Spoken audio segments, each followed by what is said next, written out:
It's the name of Lord Supreme, and I wanted to go over today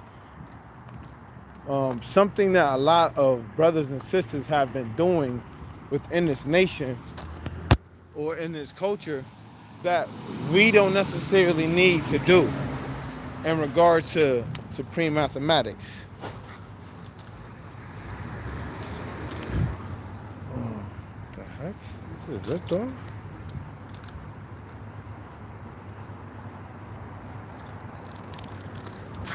Okay. So, pardon me. My whole leash just ripped off. I'm like, I don't get it, but whatever. Um, what I'm saying is, right, is that dealing with today's math and the subject of what you see, I want people to understand this. I'm not coming at anybody that when they got the knowledge of themselves and they dealt with the supreme mathematics, that's the way that they dealt with it, which is fine and all cool and dandy. I'm not arguing that. I'm not disputing that. But what I am saying is this. When understanding is clear, cut, and concise, what you need to do is you need to have a better outlook on how things are brought to you.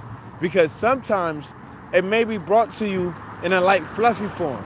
It may be brought to you in a rain type of form.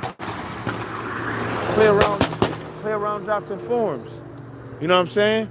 And when it comes down to the math, we don't need to say all being born to. Here's why.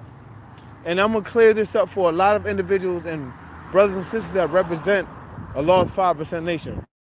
Because when you're representing, there's already two whole numbers. All right?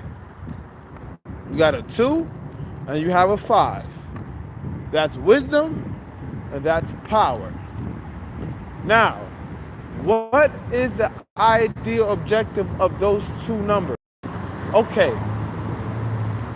we got a 2 and a 5, so which is 25. That's 2 10s and 5 1s. All right? So when it comes down to building on the mathematics, right? You know and understand where everything is positioned.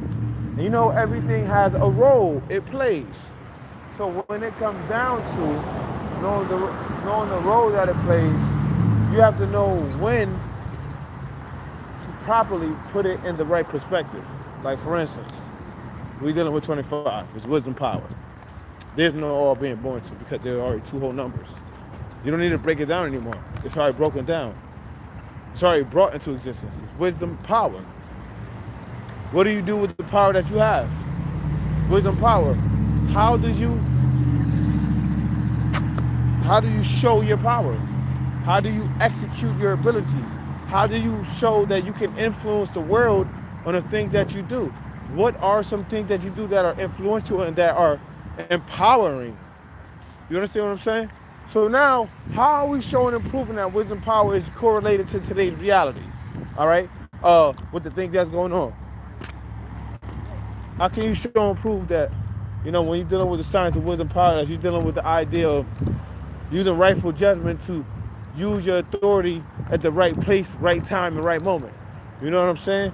You got to understand where you place your wisdom and where your power lies. So we're not talking about no all being born to. When you wisdom your power, that means that you show that you have authority and you are the author and finisher of your life. And you are the one that governs and gives order and direction to your own life. Because you are a man of your own right. So when we're dealing with wisdom power, we're dealing with what? Just today's supreme mathematics. There's no all being born to. 25 is going into 26. Not 25 into 7. It's backwards. You know what I'm saying? It's already born. Look at it. Wisdom power. I woke up on the day of wisdom power. Why it all got to be born to? Wisdom power is right there. Show and prove that. Now I'll take it through the lessons. Now I'll take it through and correlate all the lessons and show and prove how today is correlating with today's supreme mathematics, with today's lessons. How are you going to give a life example or situation or analogy to help you correlate everything that you build on and bring it full circle? Okay? That's what I'm talking about. How can you make the supreme mathematics that we as a lost 5% nation build on every single day in each and every way going on, relationship to you, how it brought back to full circle to yourself? You need to all being born or nothing. It's already there. Why do you need to born anything else? If it's born, it's brought into existence. Wisdom, power, there you go. What more do you need? Now, let me give you something. For those of y'all brothers and sisters that are sitting here talking about wisdom, power, or refinement, there is no refinement in power. And I don't care how many times that we go over this. I'm going to keep saying it year in and year out until there's no more breath in me. Until I am physically gone. Because at the end of the day, you got to realize one thing for sure and two things for certain. How are you going to refine absoluteness? How are you going to refine greatness? You can't. Because greatness is what it is. It's solid. It doesn't need a replacement. You feel what I'm saying? You got to understand that when you're dealing with the science of refinement, you're dealing with the science of it, dealing with the science of your culture, your way of living, not your power. Your power is supposed to keep you strong and solid. Within your culture, if your way of life or your way of living isn't in the direction where it's supposed to be headed in, then you need to change the direction. So where did refinement come in? That means that there needs to be a different method of approach or refinement or a level of improvement to better your life. That's why it's so close to culture. Actually, it is culture and refinement.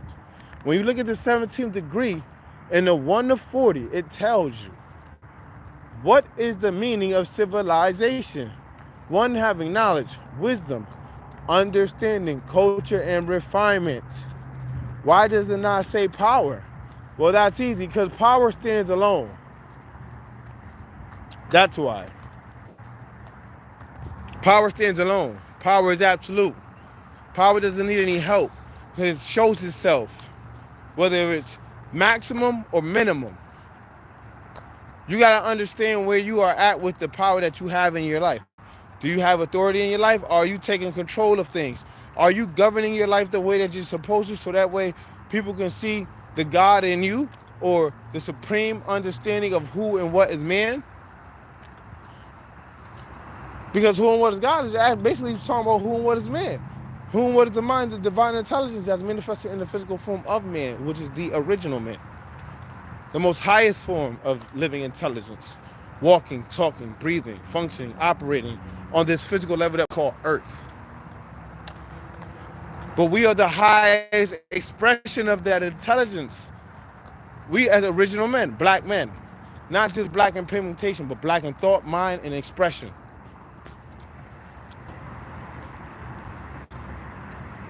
So like I said, when we're dealing with all being born to, there's no all being born to. It's already being born. Once you speak it out of your mouth.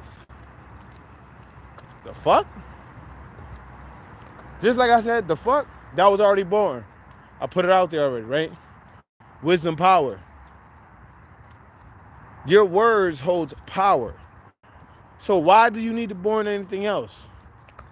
You set the trend and blaze the trail for how things go based on how you speak, because the amplified or the intensity of your voice will let people know what type of authority you have in regards to your speech, tone, and volume. And if you're trying to make people hear what you gotta say, or you're trying to have people be convinced on what you're trying to say or what you are saying. See what I'm saying? Gotta keep it simple and teach it real. That's all. You gotta have people learn to be able to take control of their own life and show them what control is. Some people don't have control over their life. Why? It's because of the mere fact that they don't know what control was in the first place, because they never had it in their life.